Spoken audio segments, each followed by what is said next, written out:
Nah, mengetahui hal itu, Iqbal pun segera berlari ke kantor polisi untuk melaporkan majikannya ya kan, dan dia juga ingin melaporkan apa yang dialami bersama anak-anak lainnya di pabrik karpet. Tapi kalian tahu apa yang terjadi kawan-kawan? Polisi.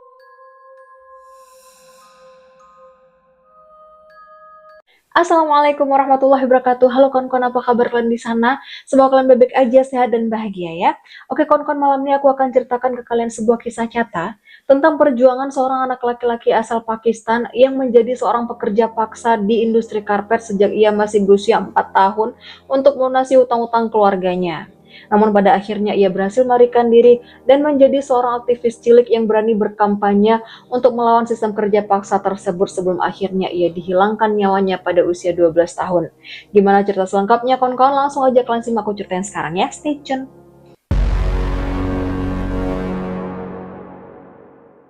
Memiliki nama lengkap Iqbal Masih, ia lahir pada tanggal 1 Januari tahun 1983 di desa Muridske, Punjab, negara Pakistan. Ia merupakan anak keempat dari 4 bersaudara. Ayahnya merupakan seorang buruh yang penghasilannya sangat kecil. Begitu pula dengan ibunya yang merupakan seorang pekerja serabutan yang juga memiliki penghasilan sangat kecil, kawan-kawan. Jadi kondisi ekonomi kedua orang tuanya ini memang sangat terbatas dan bahkan masih jauh dari kata cukup gitu. Nah, dalam kondisi seperti ini, anak-anak di lingkungan si Iqbal itu sering dipandang sebagai individu yang tidak harus bersekolah. Jadi mereka itu dianggap sebagai tenaga tambahan untuk membantu keluarga bertahan hidup gitu. Pada tahun 1986, ayah Iqbal ingin menikahkan salah satu putranya. Namun dia tidak memiliki biaya, dia tidak memiliki tabungan, bank tidak memberikan pinjaman, dan program bantuan pemerintah waktu itu sangat sedikit kawan-kawan. Jadi cukup untuk makan hari-hari gitu. Nah dari situ dia pun memutuskan untuk mengambil pinjaman sebesar 600 rupiah dari seorang tekedar, yaitu sebutan untuk pemilik pabrik karpet, ya kan? Dengan sistem PESGI, di mana pada saat itu sistem PESGI itu sangat umum di Pakistan. Nah, secara teori, sistem ini adalah pinjaman yang nantinya dilunasi dengan kerja. Namun dalam praktiknya, sistem ini berubah menjadi bentuk perbudakan modern, di mana setiap keluarga yang memiliki hutang harus menyerahkan anak-anak mereka untuk bekerja di pabrik karpet ataupun di pabrik batu bata gitu. Nah akhirnya dengan terpaksa ayahnya pun menyerahkan Iqbal yang waktu itu masih berusia 4 tahun untuk bekerja di pabrik karpet. Ya Allah, masih balita loh ini. Dan parahnya lagi kawan-kawan, si balita ini disuruh kerja di sana bukan cuma untuk melunasi hutang, tapi juga beserta bunga-bunga hutang itu loh, bunga pinjaman dan juga biaya-biaya lain yang ditambahkan secara sewenang-wenang oleh si pemberi pinjaman, dan juga termasuk biaya pelatihan dia selama setahun di sana. Jadi kan anak balita ini nggak langsung bisa kerja kan di sana kan, tapi dilatih dulu dia di sana kan. Nah selama dilatih itu dia nggak dibayar selama setahun. Uang makan, uang peralatan, apalagi ya, dan denda kesalahan saat dia melakukan pekerjaan. Nah itu juga dihitung dalam pinjaman. Jadi total harus dibayar sama Iqbal itu 13.000 rupiah. Dari 600 jadi 13.000 rupiah. Coba bayangkan berapa kali lipat ya. Wih, dolim banget ya. Nah, sejak hari pertama di pabrik karpet, hidup Iqbal ini berubah kawan-kawan. Dia udah nggak seperti anak-anak lain yang bebas bermain gitu kan. Pabrik tempat Iqbal bekerja ini bukanlah tempat yang aman dan layak gitu. Ruangannya sempit, pengap, dan minim cahaya lagi. Di sana dia dan anak-anak lain pun dipaksa bekerja selama 14 jam sehari. Mereka membungkuk di depan alat tenun, kaki mereka dirantai ke alat tenun, tangan mereka tuh mengikat benang demi benang untuk membentuk pola karpet, dan kalau mereka melakukan kesalahan, mereka langsung dipukul dan dikurangi jatah makan. Dan saat anak-anak itu merasa kelelahan, tangannya berhenti bekerja, terus mereka duduk termenung, itu pun mereka langsung dipukul kawan-kawan. Dan selama bekerja pun mereka nggak diizinkan untuk ngobrol atau bicara dengan teman di sampingnya, nggak boleh. Itu pun langsung dipukul. Nah, sehingga banyak dari mereka yang mengalami gangguan kesehatan, baik fisik maupun mental. Punggung mereka bengkok, tangan mereka rusak, dan pertumbuhan mereka terhambat. Nah, Iqbal diperlakukan lebih parah daripada anak-anak lain kawan-kawan, karena dia selalu berusaha melarikan diri dan menolak untuk bekerja.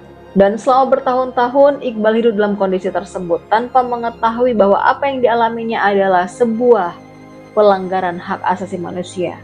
Yang namanya anak balita umur 4, 5, 6 tahun mana ngerti dia ham ya kan.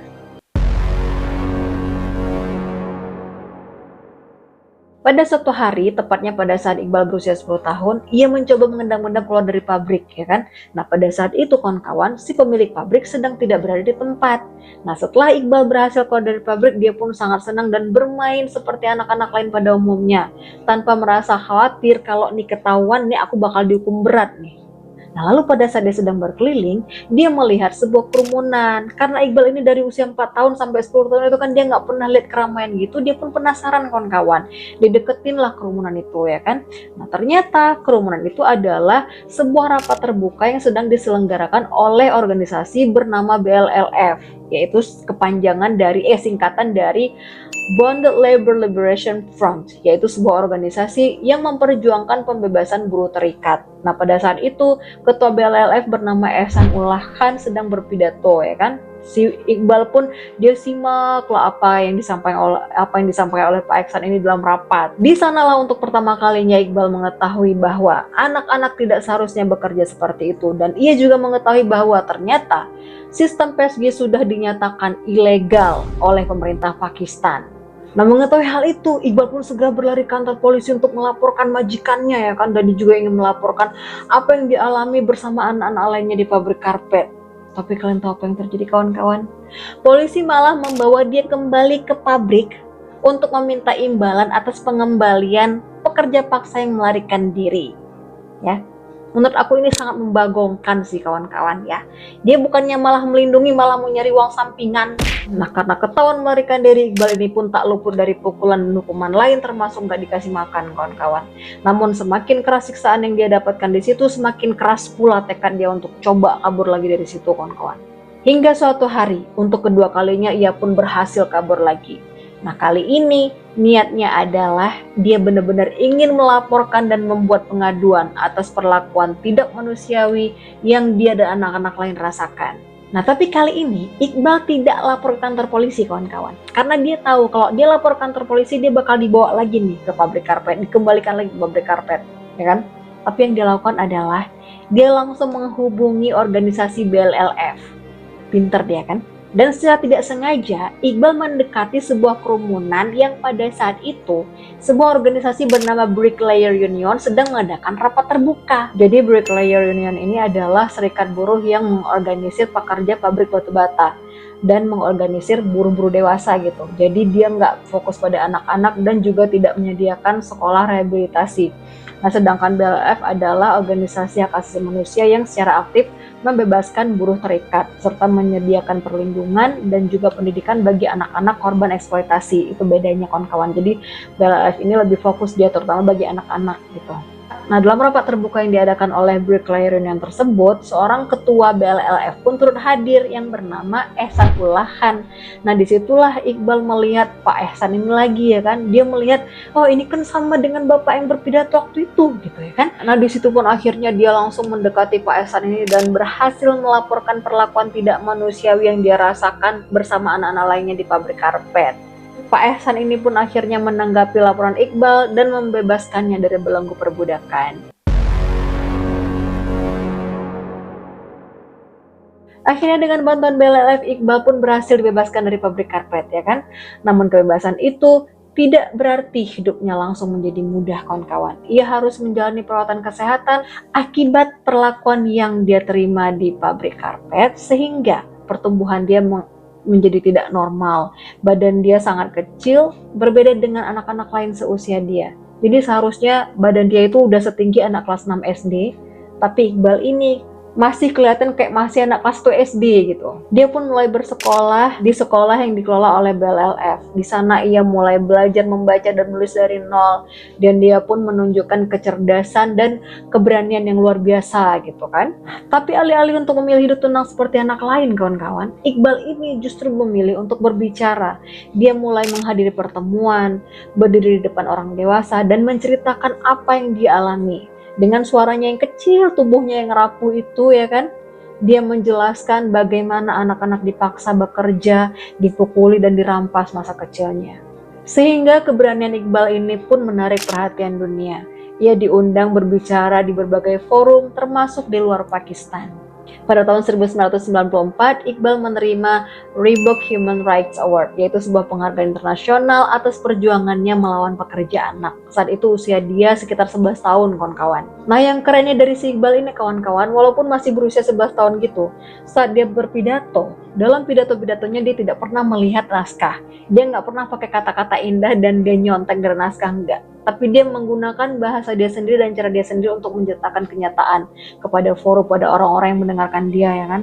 Dia mengatakan bahwa masih banyak anak-anak di luar sana yang juga terjebak seperti dia dulu, dan dia menyerukan bahwa praktik pekerja anak harus dihentikan, terutama di industri karpet gitu. Namun perjuangan yang dilakukan Iqbal ini tidak datang tanpa resiko, kawan-kawan.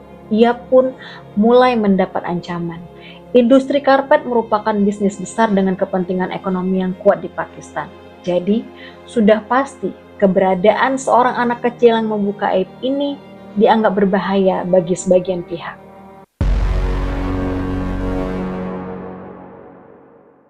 Pada pagi hari Paskah, ia meminta izin kepada ketua BLLF, si Pak Ehsan ini, untuk merayakan hari Paskah di rumah orang tuanya. Kemudian, Iqbal berangkat dan sampai di rumah orang tuanya dalam waktu 25 menit. Nah, pada saat itu, ibunya meminta Iqbal untuk menginap, tetapi ia khawatir akan melewatkan perawatan dokter untuk masalah kesehatannya. Pada pukul 5 sore, Iqbal bersama dengan sepupunya naik kereta kuda menuju ke Rakhbauli. Nah, sampai di Rakhbauli, sepupunya turun karena emang tinggalnya di daerah situ, di desa Rakhbauli. Sementara Iqbal masih melanjutkan perjalanan ke Lahore dengan naik bus gitu, ya kan. Nah, waktu itu sepupunya ini bersikeras supaya Iqbal nginap aja dulu di Rakhbauli gitu. Nah, setelah dipikir-pikir, oke lah, karena sudah malam, Iqbal pun memutuskan untuk menginap di Rakhbauli. Lalu pada pukul 7 malam, dua orang sepupunya yang masing-masing berusia 10 tahun dan 17 tahun, gak disebutkan namanya, bersiap-siap untuk mengantarkan makan malam paman mereka ke ladang tempat ia bekerja lembur. Nah, Iqbal pun memutuskan untuk ikut bersama mereka dan ketiganya pun berangkat menggunakan sepeda motor, boncengan gitu kan. Nah, dalam perjalanan inilah Iqbal masih bersama dua orang sepupunya diduga ditembak oleh seorang pria yang sampai hari ini tidak pernah ditangkap. Jadi kedua orang sepupunya itu mengalami luka tembak, sementara Iqbal masih dinyatakan meninggal di tempat. Versi resmi menyatakan bahwa Iqbal tewas akibat kecelakaan. Ia tertabrak pada saat mengendarai sepeda motor. Namun sejak saat itu pula, berbagai dugaan muncul bahwa kematian Iqbal bukanlah kecelakaan biasa. Dan hingga kini tidak pernah ada penyelidikan yang benar-benar menuntaskan keraguan tersebut. Setelah kepergiannya, nama Iqbal masih menjadi simbol global perjuangan melawan pekerja anak. Kisahnya diceritakan di sekolah-sekolah, dibahas dalam organisasi hak asasi manusia, dan dijadikan pengingat bahwa perbudakan tidak selalu terjadi dengan rantai dan penjara, tetapi juga lewat kemiskinan dan sistem yang tidak adil. Kawan-kawan, Iqbal memang tidak sempat tumbuh dewasa. Dia juga tidak pernah merasakan masa remaja yang normal. Namun dalam hidupnya yang singkat, dia berhasil melakukan sesuatu yang jarang bisa dilakukan oleh orang dewasa. Ia memaksa dunia untuk melihat kenyataan yang selama ini diabaikan. Ya kan? Ya, kita berdoa semoga Iqbal di sana sudah mendapatkan tempat yang layak dan sudah bahagia ya. Aplaus buat Iqbal, keren banget. Oke kawan-kawan, segitu dulu aja cerita aku pada malam hari ini. Kalau kalian suka dengan cerita aku, please like, subscribe, dan juga komen. Dan kalau cerita aku nggak lengkap, kalian boleh banget kalian lengkap di kolom komentar ya. Boleh banget dan dipersilakan dengan segala hormat. Oke, dan satu pesan dari aku ya, sebelum aku tutup, jangan lupa untuk tetap selalu dan terus waspada. Karena salah kejahatan bisa terjadi pada siapa saja, kapan saja, di mana saja, bahkan dengan cara apa saja ya. So, tetaplah mawas diri kawan-kawan. Karena mungkin saja orang terdekat pun bisa menjadi iblis penjambun nyawa atas diri kita. Nauzubillah min dzalik ya. Zalik ya Allah. Dan akhir kata aku Sylvia pamit, sampai ketemu di next story. Assalamualaikum warahmatullahi wabarakatuh. Bye bye.